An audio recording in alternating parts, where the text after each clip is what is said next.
Добрый вечер, уважаемые коллеги. Как всегда, воскресенье, как всегда, Forex Times. Я Дэн Стрелков и, как всегда, приглашаю вас в комьюнити Forex Times. Но, собственно, все, что я дальше скажу, вы знаете.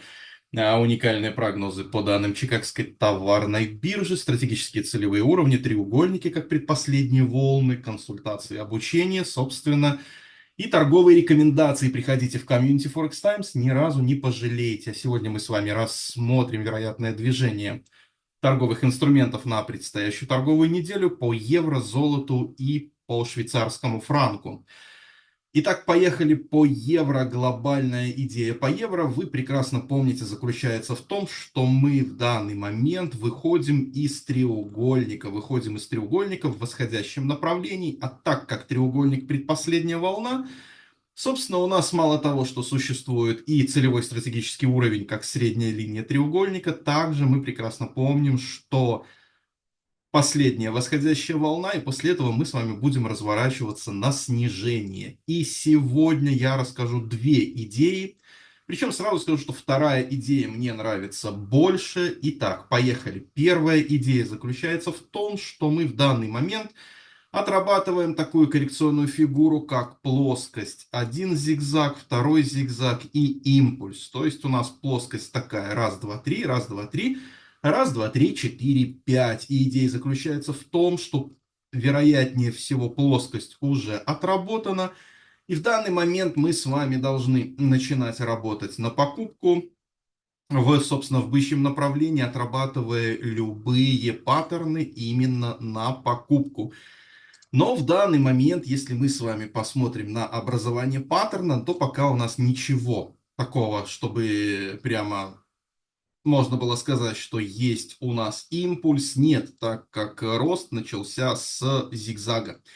Единственное, что здесь может образоваться с вероятностью, не знаю какой процент, это начальный диагональный треугольник, после которого у нас коррекция, и можно отложенными ордерами buy stop, собственно, входить в рынок на покупку. Но дело в том, друзья, что да, я прекрасно понимаю, что цена в данный момент уже располагается ниже сильнейшего диапазона поддержки, но, к сожалению, сильнейший диапазон сопротивления также находится здесь. То есть профессионалы по максимальному открытому интересу call и put опционных контрактов пока не определились, что делать им по евро. Поэтому, друзья, если мы с вами останавливаемся на варианте номер один, то любой возникающий паттерн на покупку необходимо отрабатывать. Если цена сходит обновить минимальные значения, у нас с большой вероятностью образуется дивергенция, опять же таки по осциллятору MACD на 4-часовом таймфрейме. А, кстати, дивергенция у нас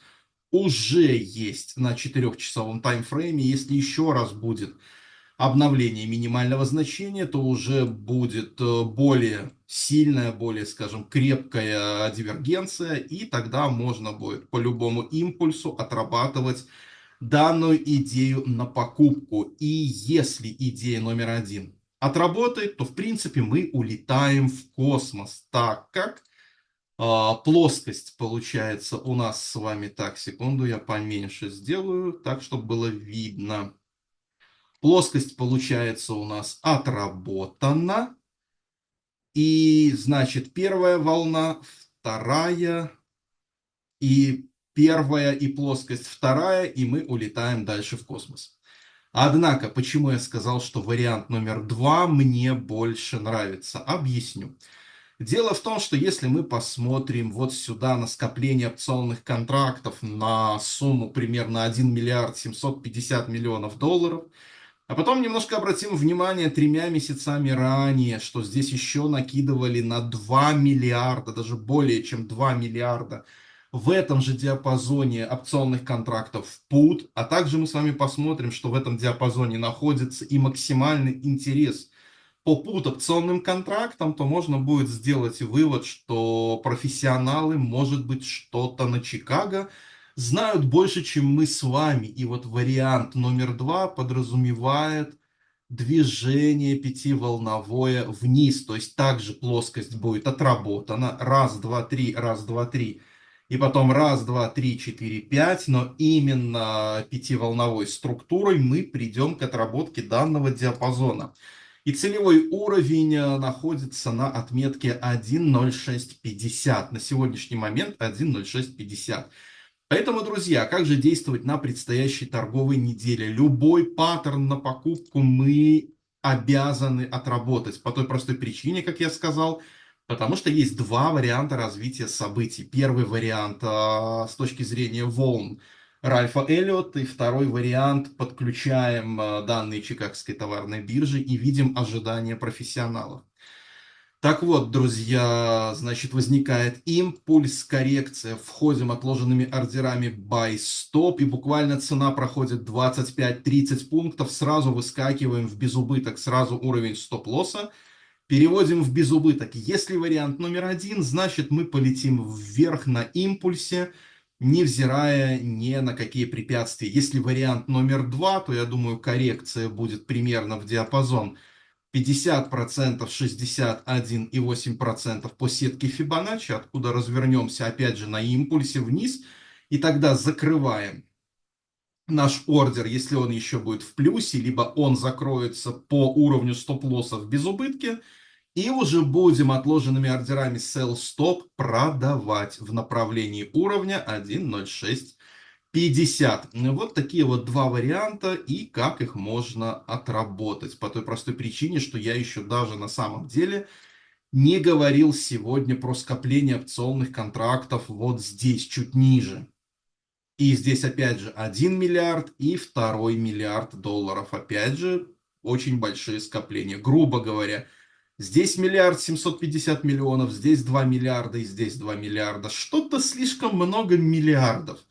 И если цена реально улетает вверх, как-то здесь почти 6 миллиардов долларов просто в мусорке находятся. Это как-то очень странно.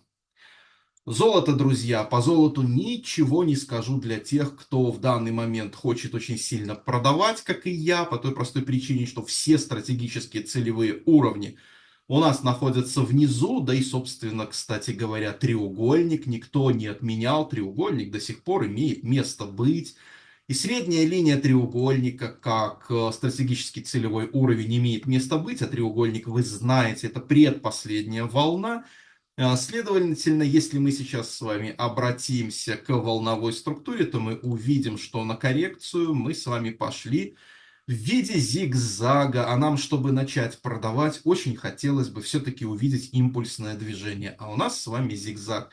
Если мы с вами очень хотим продавать, то мы должны с вами подождать и посмотреть, что будет происходить. Возможно, образуется начальный диагональный треугольник, тогда после коррекции можно будет становиться в продажу. Но, скорее всего, мы с вами увидим обновление максимальных значений, вход цены в сильнейший диапазон сопротивления, который ограничен уровнем убытка маркетмейкера верхней границы диапазона прибыли маркетмейкера и максимальным открытым интересом по колл-опционным контрактам, которыми профессионалы на Чикаго хеджируют свои фьючерсы на продажу. Таким образом, рост в этот диапазон уже предполагает зеленый свет на продажу, и любой импульс коррекция можно сразу становиться на продаже отложенными ордерами.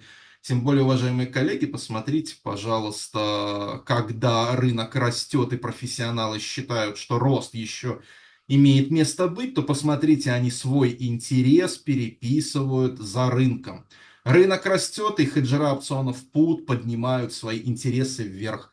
Однако здесь на текущей торговой неделе рынок пошел в рост, а профессионалы переписали свои ожидания резко вниз и достаточно далеко, что говорит нам о том, что профессионалы готовятся, скорее всего, уже к продажам. И давайте посмотрим по месячным опционным контрактам, какие данные у нас здесь будут. Кстати говоря, то же самое. Посмотрите, пожалуйста, при перманентном росте рынка и даже когда был образование треугольника, профессионалы после экспирации, даже перед самой экспирацией месячных опционных контрактов переписывали свои ожидания за ценой. Цена растет, и они пишут свои ожидания вверх. Однако последняя экспирация показала нам, что перед самой экспирацией профессионалы переписали свои ожидания вниз и сидят достаточно далеко внизу, на уровне 2200. Я, конечно, не уверен по поводу этого уровня, но у нас, по-моему, в комьюнити уровня 2200 как стратегического не написан этот уровень. Вот. У нас несколько уровней стратегических по золоту написаны, но 2200, по-моему, его нету. Поэтому, друзья, в данный момент профессионалы из Чикаго уже накапливают позиции на продажу. Тем самым они нам прям показывают свои намерения продавать. Поэтому любое обновление максимальных значений и нисходящий импульс открывает нам дорогу на продажу. Для тех, у кого очень чешутся ручки, в принципе, вы можете стать на покупку после коррекции. Объясню. Где вы можете только проколоться, если вы поставите стоп-лосс здесь внизу. Вы можете только в единственном случае проколоться, если коррекция усложнится в двойной зигзаг. Зигзаг, связка, зигзаг. Только здесь вы сможете проколоться на стоп-лоссе, но, друзья, после образования двойного зигзага импульс коррекции можете снова становиться на покупку и отработаете свой минус без проблем. То, что я в самом начале говорил про начальный диагональный треугольник, это маловероятный сценарий. Если он, конечно, такой будет, и вы поймаете здесь стоп-лосс, то вы увидите, что у нас образовался начальный диагональный треугольник, и потом после коррекции вы будете продавать и опять же отработаете свой убыток. И в-третьих, друзья, если вы выставите здесь стоп-лосс, и у нас образуется вдруг треугольник, такое тоже в принципе может быть, то ваш стоп-лосс не будет активирован, и цена улетит вверх. Ну и в-четвертых, если вы после коррекции купите, поставите стоп-лосс, и цена просто улетит вверх. Итак, посмотрите, пожалуйста, есть два варианта, где вы получаете убыток, но потом его отрабатываете с плюсом, или, как можно сказать, с кушем. И есть два варианта, при которых вы даже стоп-лосс не получаете, а получаете сразу профит. Вот таким вот образом вы можете поработать с золотом. Я знаю, огромное количество людей любит именно работать по золоту. И доллар-франк, как я сегодня обещал, у нас по доллару-франку идет большое нисходящее движение. Все стратегические целевые уровни находятся у нас далеко наверху, и мы их будем отрабатывать. Но сейчас, друзья, огромная вероятность существует того, что в данный момент цена будет обновлять минимумы. И сейчас я вам объясню. Многие наши коллеги пишут о том, что здесь наблюдается период накопления, и сейчас цена уже выскакивает из него в распределение. Да, прекрасно, друзья, но мы работаем с вами по данным Чикагской товарной биржи и с помощью волн Ральфа Эллиотта изучаем структуру рынка, и нас интересует выход, грубо говоря, если мы выходим из этого накопления, выход в виде импульса, но выход в виде импульса нас с вами интересует от минимальных значений. Вот у нас минимальное значение. Следовательно, считать мы с вами будем отсюда. Давайте начнем. Раз, два, три. А вот это проблема.